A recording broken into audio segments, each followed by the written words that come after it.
Good morning और good afternoon और good evening. आपण आता फिनॉल हा पार्ट बघणार आहोत, परंतु फिनॉल हा पार्ट बघायच्या अगोदर मला एक अल्कोहोलच्या संदर्भात तुम्हाला सांगायचं होतं की तुम्हाला ज्या काही अडचणी असतील, डिफिकल्टीज असतील अल्कोहोलच्या संदर्भातल्या, त्या विचारा।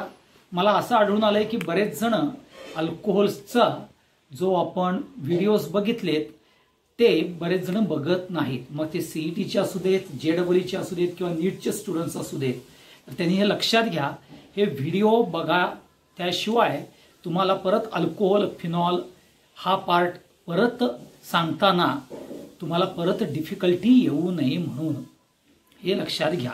मग मी पर्टिक्युलरली अल्कोहोलच्या संदर्भात एक पार्ट तुम्हाला सांगणार आहे की जसं आपण IUPAC आणि कॉमन नेम, जे IUPAC नेम आणि कॉमन नेम असं आपण बघतो, तसंच अल्कोहोलला एक सिस्टीम येते ज्याला आपण कार्बिनॉल सिस्टीम म्हणतो।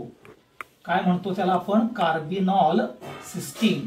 म्हणजेच CH3OH म्हणजे एक कार्बन आणि त्याला OH ग्रुप असलेल्यालाच आपल्याला कार्बिनॉल असं म्हटलं जातं। काय म्हटलं जातं त्याला? कार्बिनॉल म्हटलं जातं। मग तुमच्याकडं असा जर असेल CH3CH2OH, तर हा CH2OH म्हणजे कार्बिनॉल आला, कारण एक कार्बन आणि एक OH, आणि त्याला हा मिथाइल ग्रुप अटॅच आहे म्हणून त्याचं नाव येईल मिथाइल कार्बिनॉल। ओके। जर समजा तुमच्याकडे असं असेल CH3, इथं CH3OH ज्याला तुम्ही आयसोप्रोपाइल अल्कोहोल म्हणता, इथं इथाइल अल्कोहोल आहे, इथाइल अल्कोहोलला दुसरं नाव मिथाइल कार्बिनॉल येईल, इथेनॉल पण येईल। आता इथं काय होईल बघा, हा पोर्शन जर पकडला 1 कार्बनचा म्हणजे कार्बिनॉल 2 आहेत, म्हणून तुम्ही डाय मिथाइल कार्बिनॉल ज्याला तुम्ही काय म्हणू शकता, आयसोप्रोपाइल अल्कोहोल। तसंच तुम्ही इथं CH3CH C2H5OH असं जर असेल तर अल्फाबेटिकली नाव द्यायचं इथाइल मिथाइल कार्बिनॉल। हे मी सांगायचं कारण काय की बऱ्याच वेळेला जेडब्ल्यू आणि नीट मध्ये हा प्रश्न विचारला जातो, व्हेन मिथाइल कार्बिनॉल और dimethyl carbinol treated with PCl5 and PCl3, म्हणजे हे कुठं गेलं आपल्याला माहिती असावं म्हणून ही कार्बिनॉल सिस्टीम मी तुम्हाला एक्सप्लेन करून सांगितलेली आहे। एवढं लक्षात ठेवा। विथ रिस्पेक्ट टू कुणाच्या विथ रिस्पेक्ट टू आहे? अल्कोहोलच्या संदर्भात आहे, हे महत्वाचं। मग आता पुढचा जो आपण पार्ट बघणार आहोत ज्याला आपण फिनॉल असं म्हणतो। फिनॉल मध्ये OH ग्रुप आहे, डायरेक्टली हा अटॅच्ड टू बेन्झीन रिंग, हे आपल्याला बघायला मिळतं। Directly attach to benzene ring म्हणजेच त्याचं जर स्ट्रक्चर बघितलं तर हे आपण OH असं स्ट्रक्चर बघतो, हे लक्षात ठेवा। आता ह्याच फिनॉल मधला जो फिन आहे हा ग्रीक वर्ड आहे। काय आहे? Greek word. ओके। आणि OH ग्रुपचा OL, ग्रीक वर्ड फिन म्हणजेच बेन्झीन होय, फिन म्हणजेच बेन्झीन, आणि म्हणून फिन आणि OL यातला E ड्रॉप केला आणि फिनॉल हे नाव आलेलं आहे, हे लक्षात ठेवा।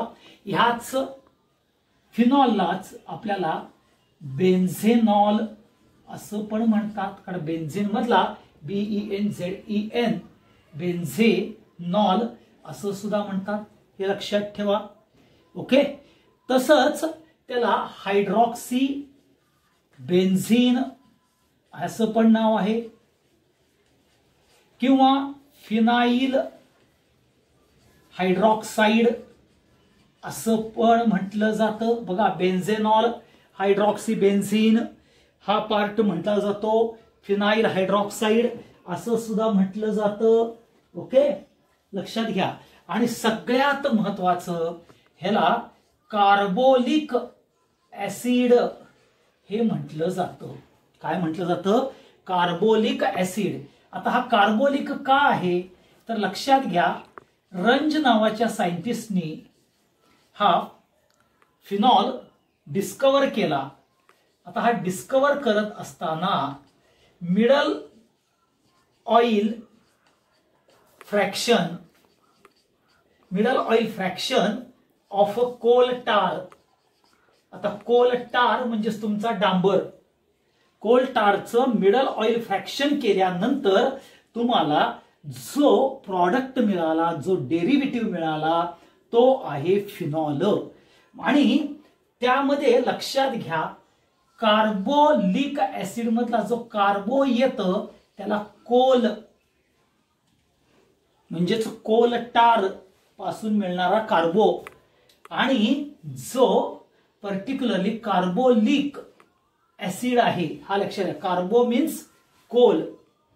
ओके, हा सगळ्यात म्हणजेच त्यातला कार्बो म्हणून नुसतं कार्ब म्हणजे कोल, आणि कार्बोलिक OL हा OH ग्रुप करता येतो, आणि म्हणून तो कार्बोलिक ऍसिड आपल्याला म्हटलं जातं. कार्ब म्हणजे कोल, OL हा कशा करता आहे, OH करता आहे. आता जर तुम्ही बघितलं तर हा कार्बोलिक ऍसिड म्हणजे फिनॉललाच कार्बोलिक ऍसिड म्हणतात, आणि म्हणून का म्हणतात तर हे न्यूट्रलायझेस टू बेस, बेसला तो न्यूट्रलाइज करतो, हे लक्षात ठेवा. आता हा जो फिनॉल आहे, हा फिनॉल तुम्हाला डेरिव्हेटिव्ह मध्ये thyme oil, clove oil, okay, ह्यामध्ये फिनॉल आपल्याला त्याची रिंग बघायला मिळते. म्हणजेच it is a part of a clove oil, आणि THYME थाईम ऑइल मध्ये सुद्धा आपल्याला हा पार्ट बघायला मिळतो. आता हा कार्बोलिक म्हणजेच काय, त्याचा ओडर कसा आहे, कोल टार सारखा म्हणजे डांबरासारखा आहे. म्हणजे जसा डांबराचा फ्लेवर आहे ना, तसाच फ्लेवर आपल्याला फिनॉलचा बघायला मिळतो, कार्बोलिक. ओके, हे लक्षात ठेवा. मग तुम्ही माहिती असेल, म्हैसूर सँडल सोप नावाचा एक सोप आहे बघा. म्हणजेच ती फॅक्टरी आहे, ती म्हैसूर सोप फॅक्टरी म्हणून आहे.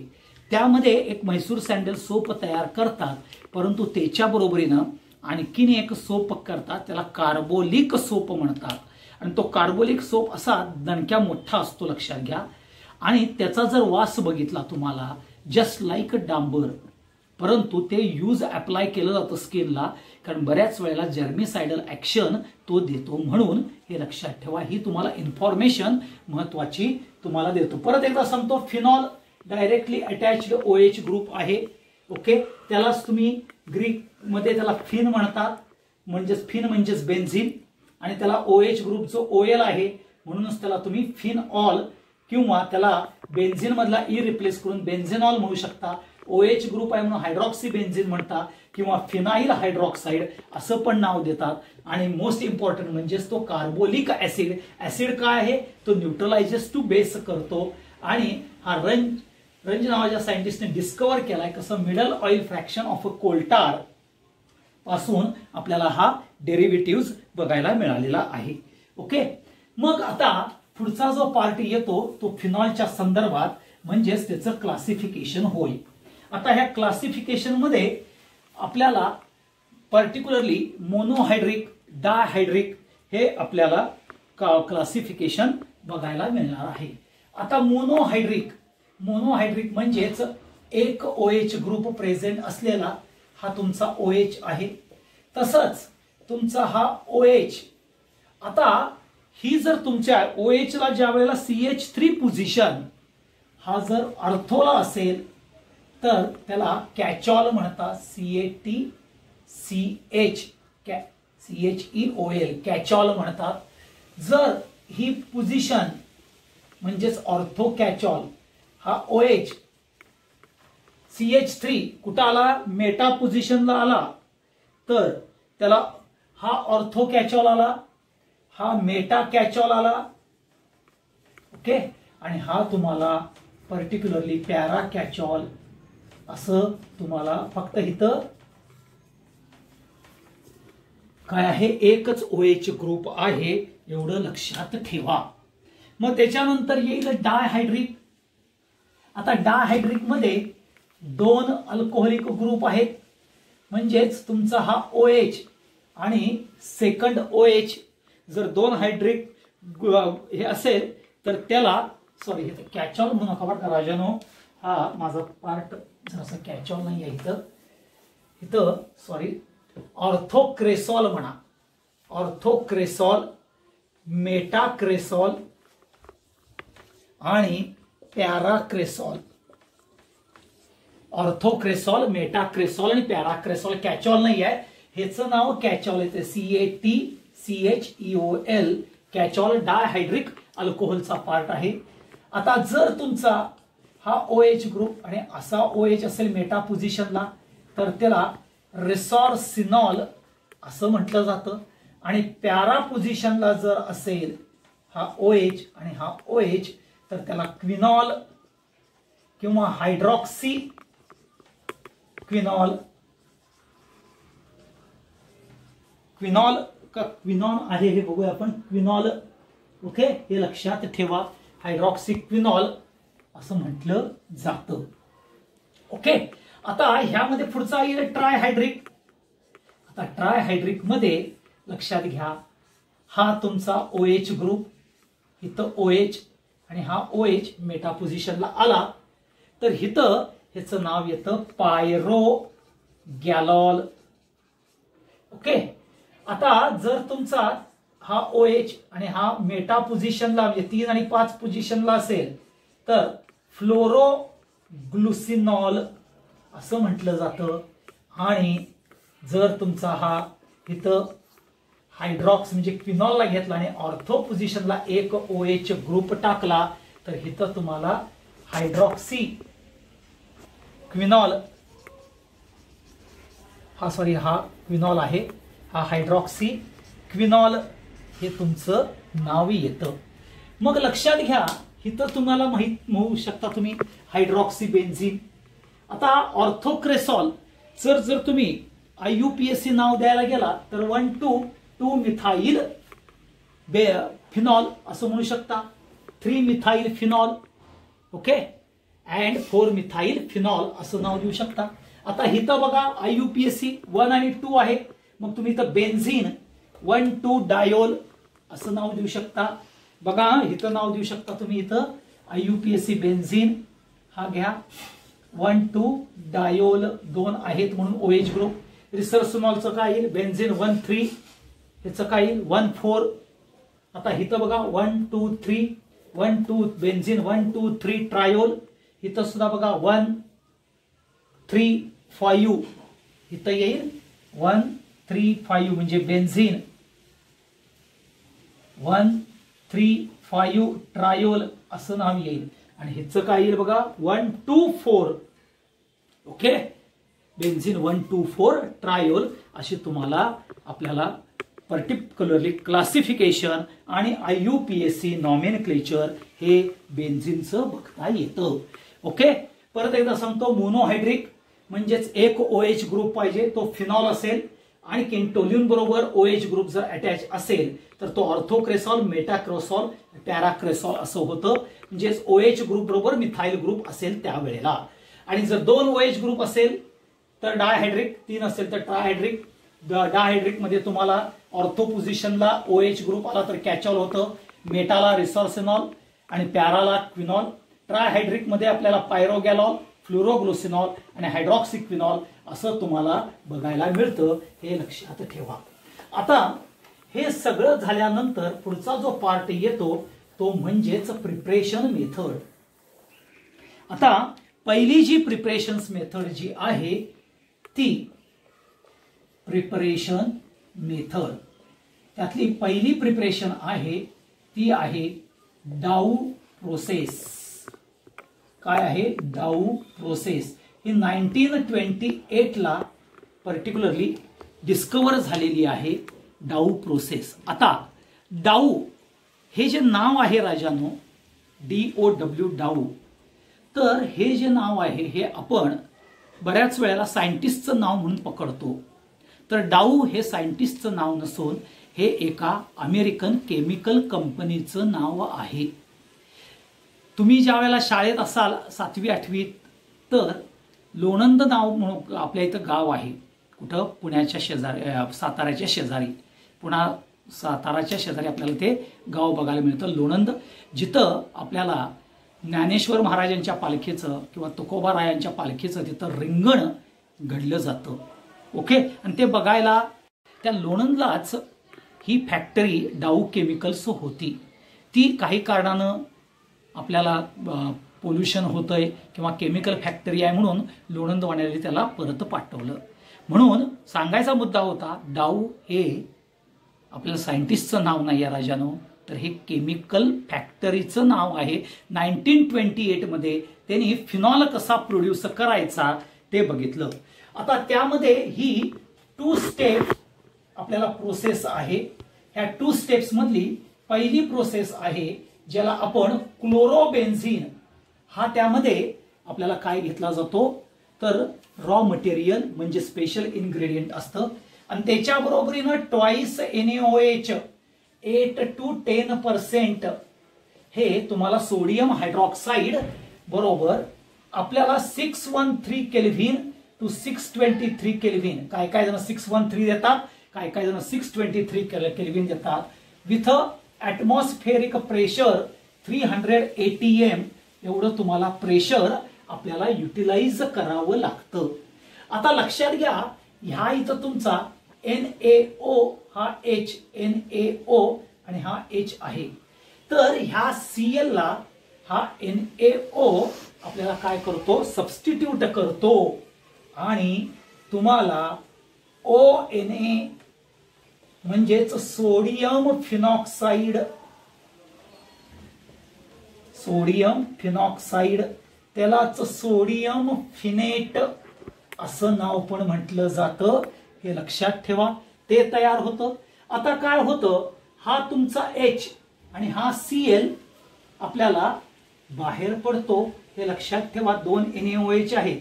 ओके, हे महत्वाचा पार्ट. एक NaOH मधला एक NaO गेला, ONa तयार झालेला आहे, आणि त्या ONa मध्ये आपल्याला जर बघितलं ONa सोडियम फिनॉक्साइड तयार झाला, म्हणजे Cl ला ह्यातला हा ONa हा पार्ट गेलेला आहे बघा राजानो, तो इथं सबस्टिट्यूट केलेला आहे.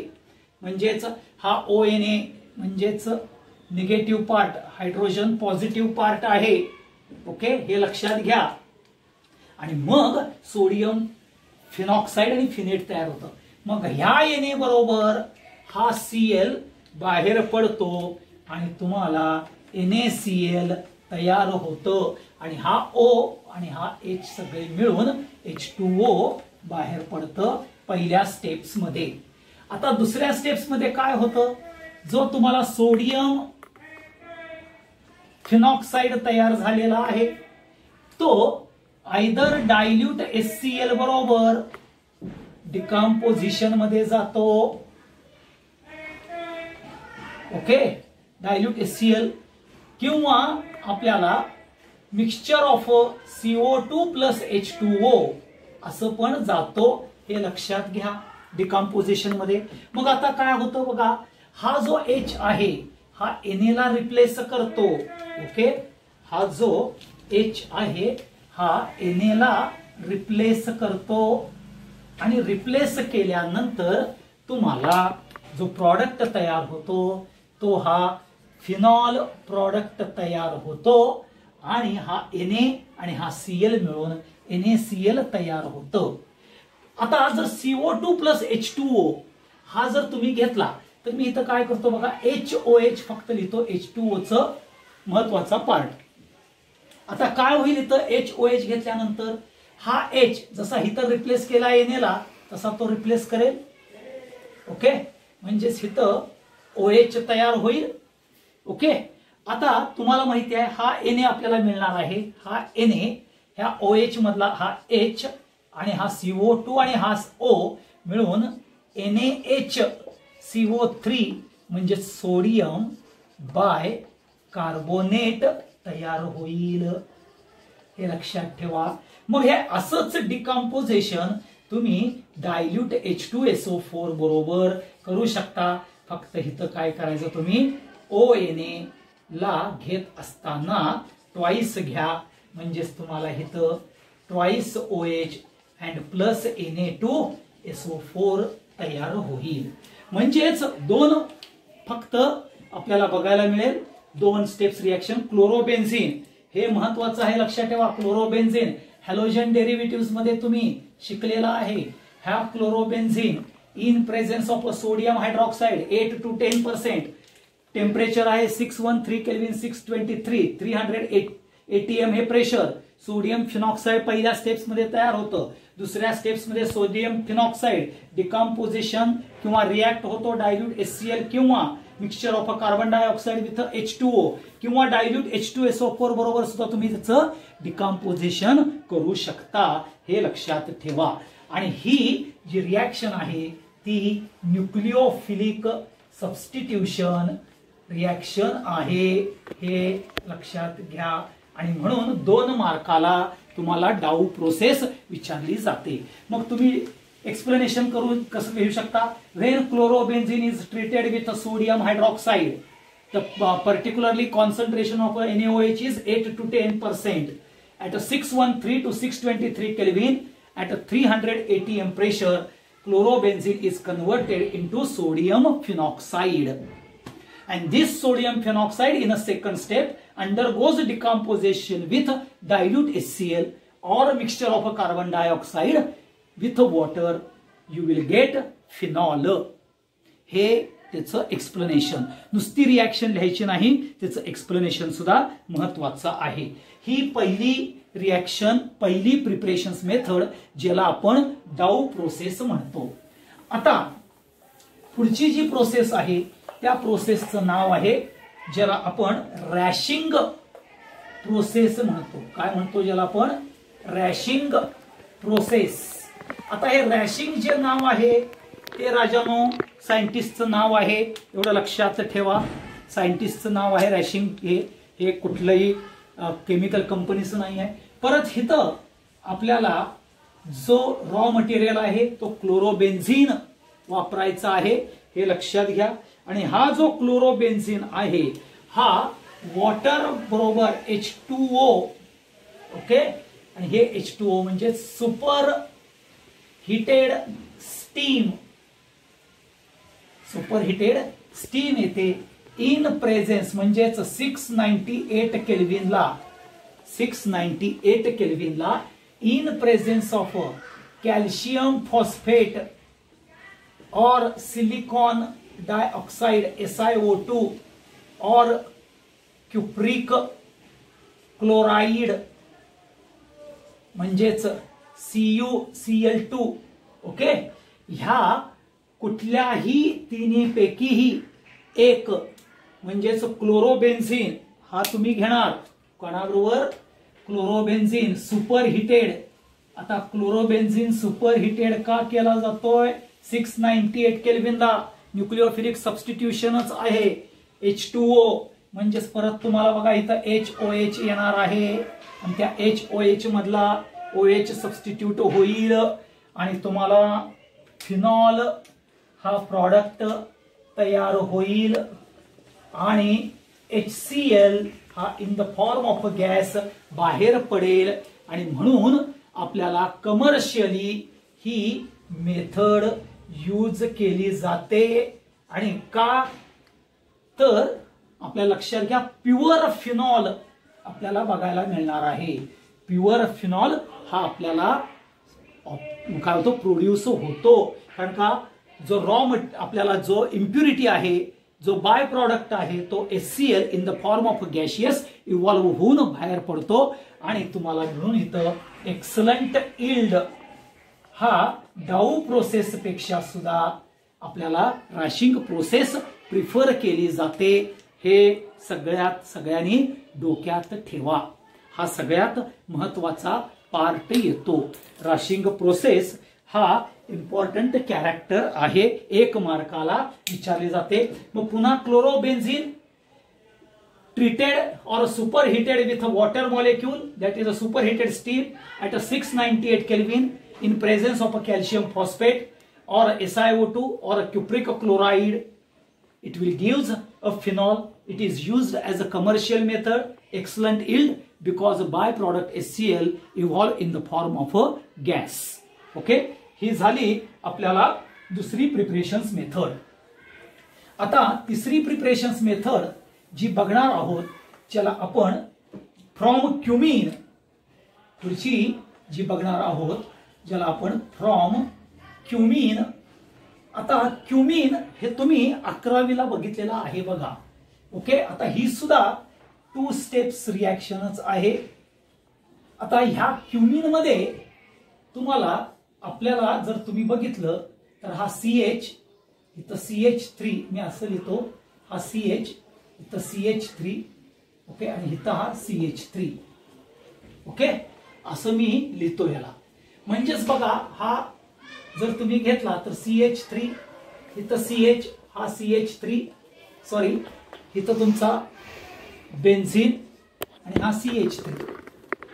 म्हणजेच तुमचा जर बघितला तर 2 फिनाइल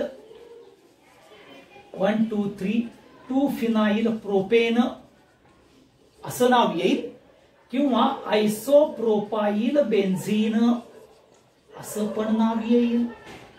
म्हणून हा जो क्युमिन आहे याचं जे 2 नाव आहेत ते काय आहे, क्युमिन पण म्हणू शकता. इंडस्ट्रियल नेम काय आहे, क्युमिन आहे. त्यालाच तुम्ही 2 फिनाइल प्रोपेन असं सुद्धा म्हणू शकता. ओके, किंवा आयसोप्रोपाइल बेन्झीन असं सुद्धा म्हणू शकता. हे लक्षात घ्या. ओके, आणि हा ट्रीटेड केला O2 बरोबर इन प्रेझेन्स ऑफ O2, ते सुद्धा कुठला, एअरचा O2. ओके, आता तो कोबाल्ट मॅंगनीज नॅफ्थॅनेट.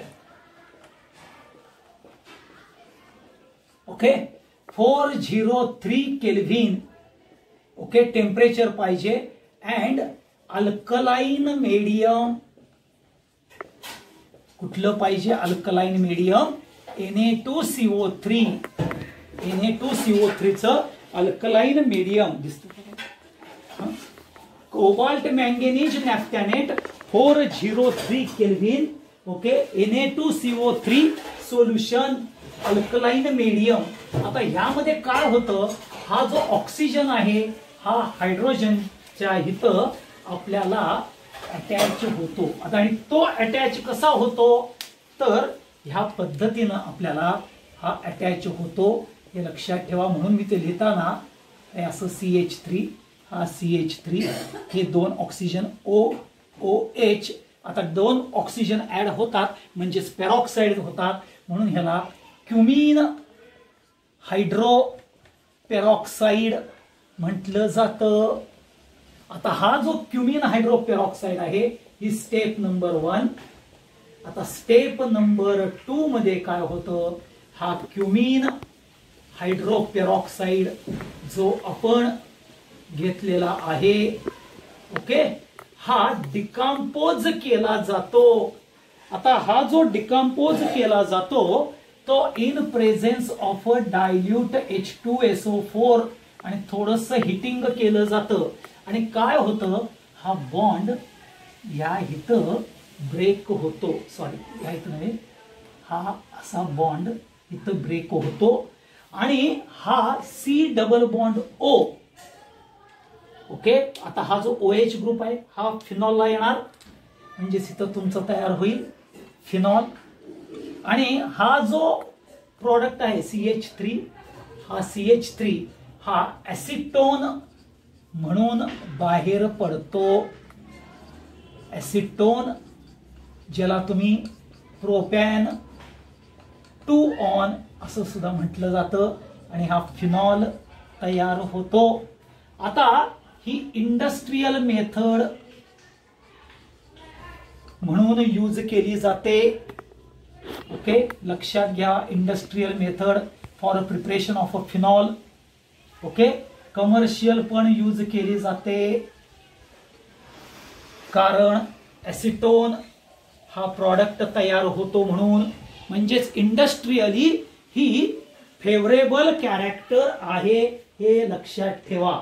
आणि ह्यातला जो ऍसिटोन जो आहे तो ऍसिटोन हा जो ऍसिटोन आहे हा सेपरेट केला जातो.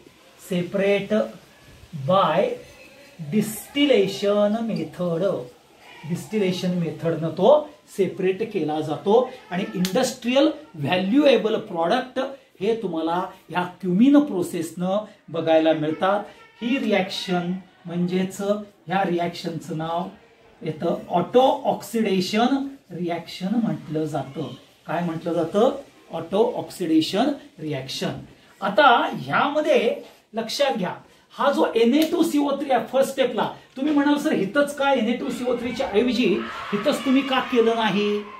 तर लक्षात घ्या, particularly Na2CO3 prevents premature decomposition.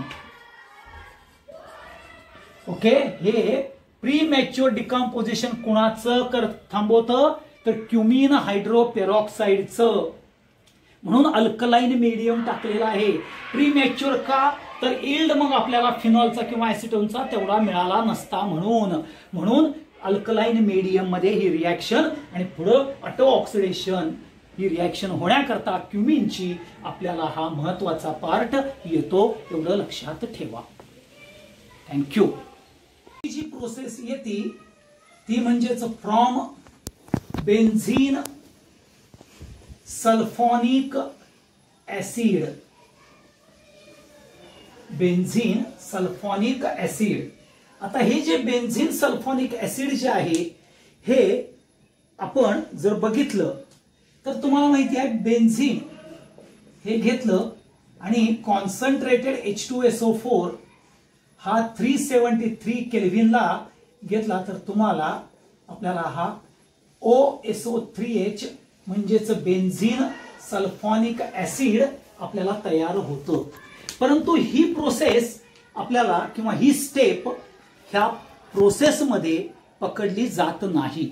मग पहिली जी स्टेप आहे ती लक्षात घ्या. Step number 1. स्टेप 1 काय आहे? तर न्यूट्रलायझेशन हे आपल्याला बघायला मिळतं. कुणाचं न्यूट्रलायझेशन? तर बेन्झीन सल्फोनिक ऍसिड बरोबर हा तुमचा SO3H बेन्झीन सल्फोनिक ऍसिड. आता हा ट्रीट केला जातो तो NaOH बरोबर. NaOH बरोबर म्हणजेच ऍक्वियस NaOH बरोबर हे न्यूट्रलायझेशन ओके हे ट्रीट केला जातो. कुणाबरोबर? सोडियम हायड्रॉक्साईड बरोबर. आता काय होतं बघा, हा SO3 आणि हा Na यातला जो हा हायड्रोजन आहे हा Na न सबस्टिट्यूट होतो. हा हायड्रोजन Na न म्हणजेच इलेक्ट्रोफाईलला इलेक्ट्रोफाईल सबस्टिट्यूट होतो आणि तुम्हाला SO3Na हा प्रॉडक्ट तयार होऊन आणि हा OH आणि हा H मिळून H2O बाहेर पडतं. आणि हा जो SO3Na आहे त्याचं नाव येतं, जो सॉल्ट तयार होतो हा सोडियम बेन्झीन सल्फोनेट, ज्याला आपण SBS सॉल्ट म्हटला जातो. Sodium benzene sulphonate SBS salt. आता जी स्टेप ज्याला आपण फ्युजन म्हटलं जातं ती 573 केल्व्हिनला केलं जातं. कुणाचं? सोडियम बेन्झीन सल्फोनेट SO3Na च. कुणाबरोबर? तर सॉलिड NaOH. सॉलिड हा सॉलिड आहे, सोडियम हायड्रॉक्साईड सॉलिड आहे. ओके, 573 केल्व्हिन फ्युजन आणि इथं ट्वाइस NaOH आपल्याला घेतलेलं आहे. एवढं लक्षात ठेवा. आता इथं काय आहे तुमच्याकडं? NaO आणि हा H, NaO आणि हा H असे आपल्याला दोन NaOH आहेत. हा SO3Na हा ONA न सबस्टिट्यूट होतो. काय होतो? SO3Na हा ONA न सबस्टिट्यूट होतो आणि तुम्हाला पर्टिक्युलरली ONA म्हणजेच सोडियम फिनॉक्साइड हे तयार होतं. त्यालाच तुम्ही सोडियम फिनेट असं म्हणता. मग हा जो SO3Na आहे, ओके, हा SO3Na आणि हा Na मिळून Na2SO3 म्हणजे सोडियम सल्फाईट, सल्फेट नाही सल्फाईट तयार होतं आणि हा H2O म्हणून बाहेर पडतो. ओके, म्हणजेच तुमच्या लक्षात आलं असेल की हा NaO सबस्टिट्यूट होतो, तुम्हाला सोडियम फिनॉक्साइड तयार होतं आणि सोडियम सल्फाईड आणि H2O हा प्रॉडक्ट तयार होतो. कुठल्या स्टेप्स मध्ये, तर दुसऱ्या स्टेप्स मध्ये, हे लक्षात ठेवा. आता स्टेप नंबर 3 जी आहे, त्या स्टेप नंबर 3 मध्ये डिकम्पोजिशन कुणाचं होणार आहे, तर आपल्याला डिकम्पोजिशन कुणाचं, सोडियम फिनॉक्साइडचं. ओके, 2 घ्या प्लस डायल्यूट H2SO4 घ्या किंवा नुसता हे घ्या ONA घ्या. Okay, plus CO2 plus H2O हे तुम्ही मिक्सचर जरी घेतलं तरी चालू शकतं. हे डिकम्पोजिशन हे तुम्ही लिहू शकता. आता काय होईल, हे 2H इथं येतील म्हणजेच 2 फिनॉल अँड प्लस Na2SO4 म्हणजेच सोडियम सल्फेट तयार होईल. Na2SO4 म्हणजेच सोडियम सल्फेट. ओके, आणि हा CO2 HO2 जर घेतला तर तुम्हाला OH जो डाऊ प्रोसेस मध्ये बघितलाय तो NaHCO3 म्हणजे सोडियम बायकार्बोनेट तयार होईल. आता ह्या तिन्ही स्टेप्स पुन्हा एकदा बघा. पहिली जर पहिल्या नंबरची स्टेप जर कन्सिडर केला तर बेन्झिन बरोबर कॉन्सन्ट्रेटेड H2SO4 373 केल्व्हिनला केलं तर बेन्झिन सल्फॉनिक ऍसिड मिळतं. ह्या बेन्झिन सल्फॉनिक ऍसिड बरोबर ऍक्वियस NaOH, ओके, हे ची रिएक्शन्स केली, ट्रीटमेंट केली की तुम्हाला सोडियम बेन्झिन सल्फोनेट हे तयार होतं. आणि त्या sodium benzene sulphonate when treated with solid sodium hydroxide, fusion with sodium hydroxide, okay, that is a solid sodium hydroxide बरोबर फ्युजन केलं की सोडियम फिनॉक्साइड तयार होतं with release of sodium sulphide. आणि हा सोडियम फिनॉक्साइड तिसऱ्या स्टेप्स मध्ये decomposition होऊन आपल्याला फिनॉल हा तयार होतो. हे लक्षात ठेवा. ओके, आता ह्या तिन्ही स्टेप्स पुन्हा आपण बघून घेऊ शकतो, हे लक्षात ठेवा. पुढची जी प्रोसेस आहे दॅट इज फ्रॉम काय ऍनिलीन, फ्रॉम ऍनिलीन ज्याला आपण डायअझोटायझेशन म्हणजेच तुम्ही सँडमेअर्स रिएक्शन्स बघितलाय बघा. ओके, NaCl पर्टिक्युलरली बघा काय काय दिलेलं होतं आपण, NaNO2 sodium nitrite plus HCl हा घेतलेला होता तुम्ही आणि तयार होतं 273 म्हणजेच कोल्ड कंडिशनला काय तयार होतं आपल्याला HNO2 अँड NaCl ज्याला तुम्ही नायट्रस ऍसिड म्हणता, नायट्रस ऍसिड, हे लक्षात ठेवा. आता हा नायट्रस ऍसिड सँडमेअर्स मध्ये गेलेला आहे तुम्हाला. हा ऍनिलीन NH3 प्लस HNO2, तिथं बाणावरती लिहायचं NaNO2 प्लस HCl, कोल्ड म्हणा, कोल्ड आठवत नसेल तर 273 केल्विन लिहा. मग तुम्हाला तयार होतं इथं N ट्रिपल बॉन्ड NCl ज्याला आपण बेन्झीन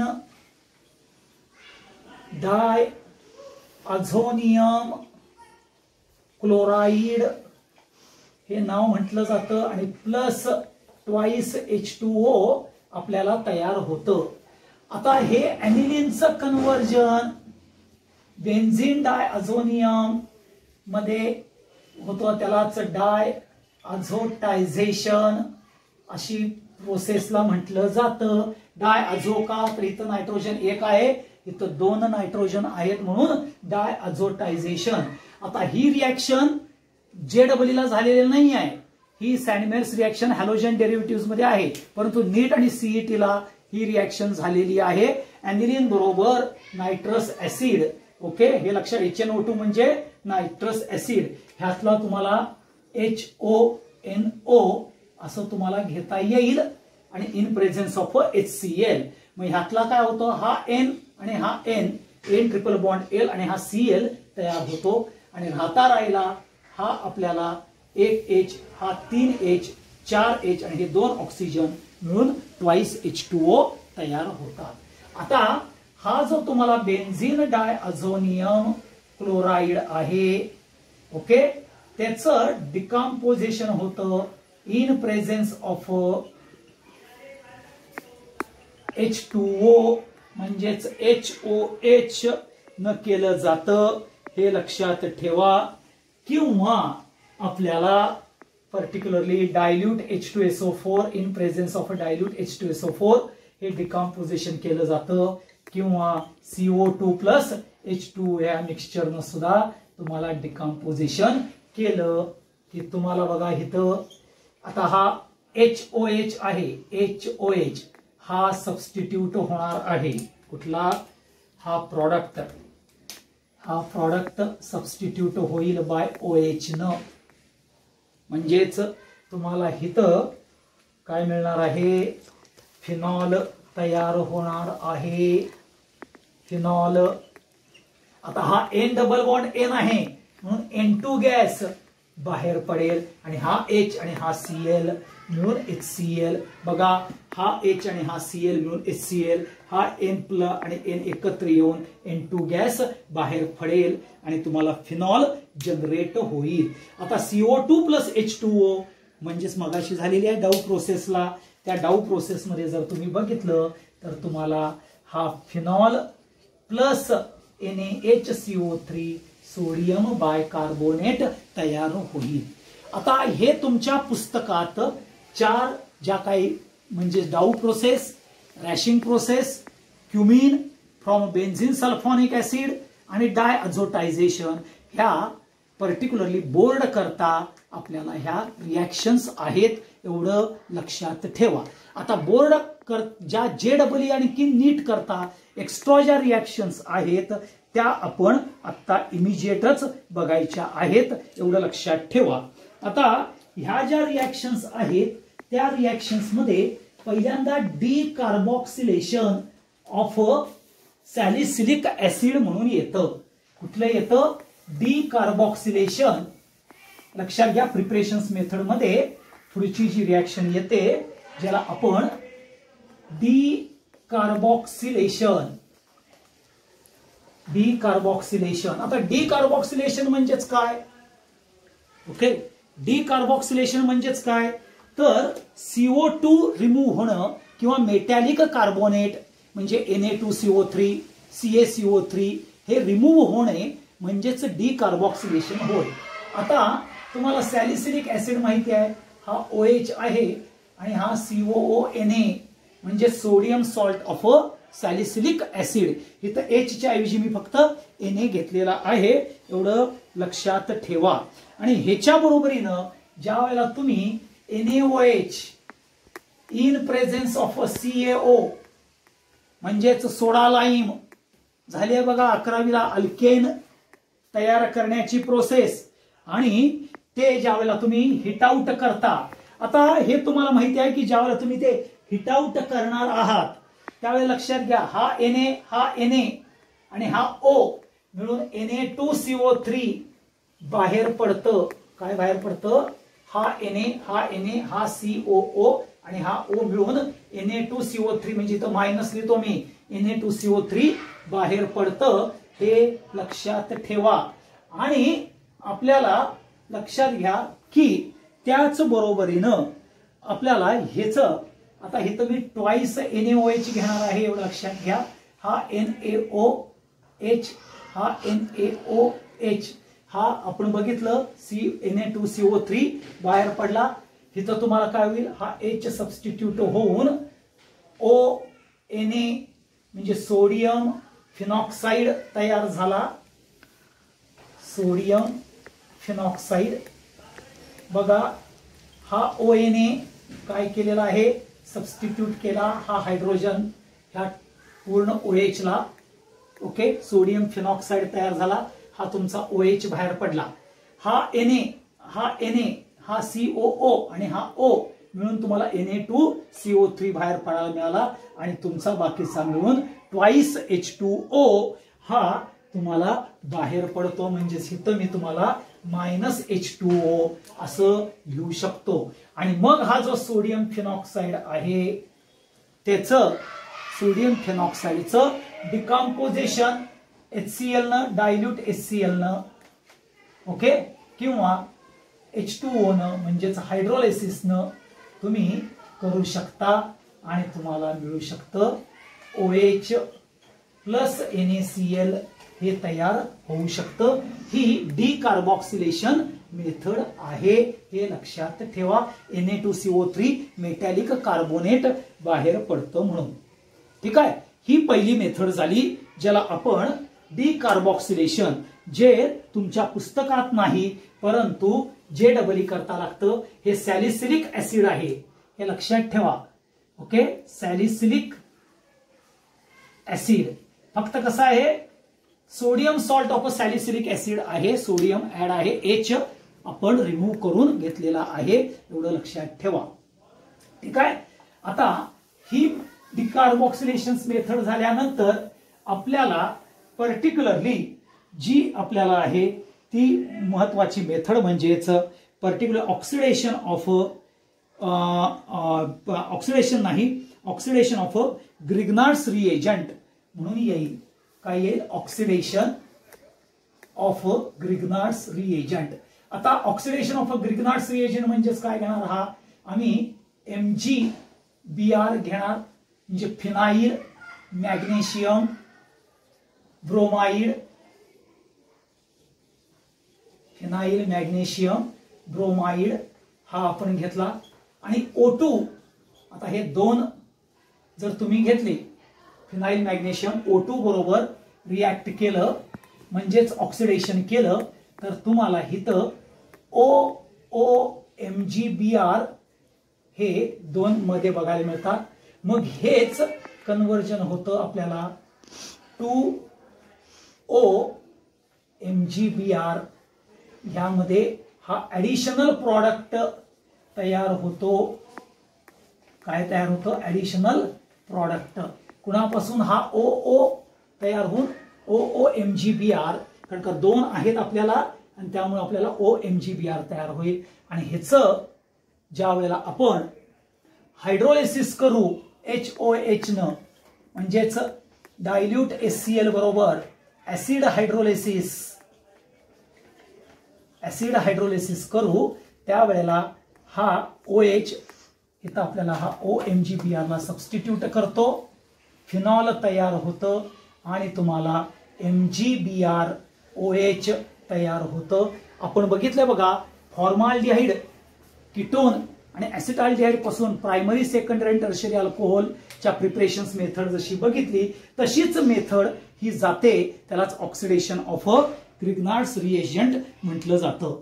पुढची जी प्रोसेस आहे ज्याला आपण ऑक्सिडेशन ऑफ हायड्रोकार्बन, पुढची जी मेथड आहे ज्याला ऑक्सिडेशन ऑफ अरोमॅटिक हायड्रोकार्बन, म्हणजेच तुमचा इथं टोल्यून घेतला, ओके, आणि हा टोल्यून ज्या वेळेला इन प्रेझेन्स ऑफ ऑक्सिजन, ऑक्सिडेशनच आहे, in presence of a catalyst, हे जर तुम्ही केलं, स्ट्रॉंग हिटिंग केलं, आणि हा ज्या वेळेला स्ट्रॉंग हिटिंग करतो त्यावेळेला लक्षात घ्या तुम्हाला इथं फिनॉल OH मिळतं, प्लस CO2 बाहेर पडतं आणि प्लस H2O बाहेर पडून आपल्याला तो पार्ट बघायला मिळतो.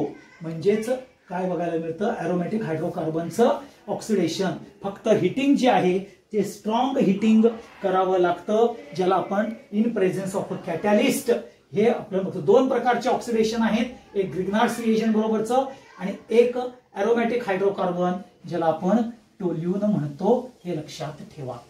ओके, आता आणखीन एक दोन मेथड्स आहेत, ह्या मेथड्स लक्षात ठेवा JEE आणि नीट वाल्यांनी. ओके, तर आणखीन जी मेथड आहे ती आहे की आपण बेन्झीन बरोबर direct oxidation in presence of V2O5 heating केलं, स्ट्रॉंग हिटिंग. ओके, तर तुम्हाला डायरेक्ट OH जे फिनॉल तयार होतं हे लक्षात ठेवा, oxidation of benzene.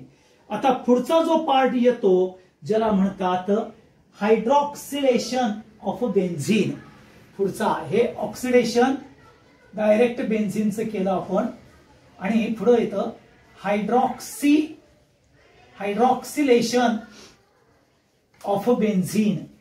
Hydroxylation of benzene म्हणजेच तुम्ही बेन्झीन घेणार आहात प्लस H2O, पाणी आहे हे लक्षात ठेवा, H2O, त्यालाच हायड्रॉक्सिलेशन ऑफ बेन्झीन म्हणतात. आणि इथं कॅटॅलिस्ट Hg3OF म्हणजे Hg3 नाही, HgO3F म्हणजेच हा Hg_OF असा येणार आहे. ओके, म्हणजे जसा पर ऑक्सी ऍसिटिक ऍसिड बघायला मिळतं तसं हा आपल्याला मर्क्युरिक पर ऑक्सी फ्लुरेट हे कॅरेक्टर बघायला मिळतं. आणि मग ह्याचं तुम्हाला काय मिळतं, फिनॉल हा तयार होतो, हे लक्षात ठेवा. Okay, in presence of HgO3F. ठीक आहे, तर ह्या प्रिपरेशन्स मेथड सीईटीच्या पण पर्टिक्युलर नीट आणि जेईच्या दृष्टिकोनातून बघा. पहिली प्रिपरेशन मेथड बघितली आपण, डाऊ प्रोसेस. दुसरी रॅशिंग, तिसरी क्युमिन, चौथी बेन्झीन सल्फॉनिक ऍसिड बरोबर, पाचवी ज्याला डायअझोटायझेशन, पहिला जो अॅनिलिनचं कन्व्हर्जन डायअझोनियम क्लोराईड पर्यंत आहे, जे तुम्ही हॅलोजन डेरिव्हेटिव्ह मध्ये सँडबर्ग्स रिएक्शन्स मध्ये बघितलेल्या आहेत, ती रिएक्शन्स ह्या इम्पॉर्टंट बोर्ड करता आहेत. त्याच्यानंतर आपण जी बघितली पर्टिक्युलरली डिकार्बॉक्सिलेशन ऑफ सॅलिसिलिक ऍसिड, जी तुम्हाला 11वीला प्रिपरेशन ऑफ अल्केन मध्ये ती रिएक्शन झालेली आहे, सोडा लाईम बरोबरची ती रिएक्शन्स बघितली. त्याच्यानंतर ऑक्सिडेशन ऑफ ग्रिग्नार्ड्स रिएजंट, परंतु इथं ग्रिग्नार्ड्स रिएजंट मध्ये घेताना आपण एरोमॅटिक ग्रिग्नार्ड्स रिएजंट घेतलेला आहे, तो म्हणजेच फिनाइल मॅग्नेशियम ब्रोमाइड. ओके, त्याचं ऑक्सिडेशन O2 बरोबर केलं. तिसरं जे बघितलं ऑक्सिडेशन ऑफ एरोमॅटिक हायड्रोकार्बन म्हणजे टोल्यूनचं, हे घेतलं. नंतरची पुढची बघितली की आपल्याला डायरेक्ट बेन्झीनचं oxidation in presence of V2O5 आणि hydroxylation of benzene in presence of HgO3F हे लक्षात ठेवा. ओके, हा पर्टिक्युलरली महत्वाचा. Sodium salt of fluoro acetic acid तुम्ही म्हणू शकता, म्हणजे इथं mercury salt of peroxy fluoro acetic acid हे तुमचं नाव येऊ शकतं, हे लक्षात घ्या. ठीक आहे, तर ह्या आपल्या प्रिपरेशन्स मेथड इथं बोर्डच्या दृष्टिकोनातून आणि JEE नीटच्या दृष्टिकोनातून फिनॉलच्या झाल्या. आजच्या लेक्चर्समध्ये आपण पहिल्यांदा कार्बिनॉल सिस्टीम म्हणजे काय बघितली, त्याच्यानंतर फिनॉल हा पार्ट आपण बघितलेला होता, म्हणजेच त्यातला फिनॉल म्हणजे काय, त्याला कार्बोलिक ऍसिड म्हणतात, हायड्रॉक्सी बेन्झीन म्हणतात. मग त्याचं क्लासिफिकेशन बघितलं, मग डाऊ, रॅशिंग, डायअझोटायझेशन, बेन्झीन सल्फॉनिक ऍसिड, ह्या सगळ्या प्रिपरेशन्स मेथड आपण बघितलेल्या आहेत, हे लक्षात ठेवा. मी मुद्दामून इथं फिनॉलचे जे आपण इंट्रोडक्शन कॅरेक्टर जर बघायला गेलं तर इंट्रोडक्शन्समध्ये तुम्हाला माहिती आहे फिनॉल बॉन्डेड किट प्लाय जो येतो त्यामध्ये फिनॉल यूज केला जातो. वीड साइड म्हणून फिनॉलचा आपल्याला बघायला मिळतं, म्हणजे तृणनाशक वीड साइड म्हणून फिनॉलचा डेरिव्हेटिव्ह 2,4-डायक्लोरो फिनॉक्सी ऍसिटिक ऍसिड हा पर्टिक्युलरली वीड साइड म्हणून आपल्याला युजफुल होतो, हे लक्षात ठेवा. बॅकेलाइट तुम्ही पॉलिमर मध्ये बघितलेला आहे, युरिया फॉर्माल्डिहाइड मध्ये, ओके, त्यामध्ये सुद्धा तुम्ही बघितलेलं आहे, किंवा नोव्हॅलॅक मध्ये तुम्ही बघितलेलं आहे की फिनॉलचे युजेस, म्हणजेच फिनॉलचा पर्टिक्युलरली डेली लाईफ मध्ये आपल्याला काय इम्पॉर्टन्स आहे तो. तर इथंच आपलं हे फिनॉलचं प्रिपरेशन्स मेथडपर्यंत आजचा व्हिडिओ आपला होतोय. ह्याच्या पुढचा जो आहे व्हिडिओ तो म्हणजेच प्रिपरेशन झाल्यानंतरचा फिजिकल प्रॉपर्टीज आणि particular acidic character of phenol हे आपण बघणार आहोत. थँक्यू.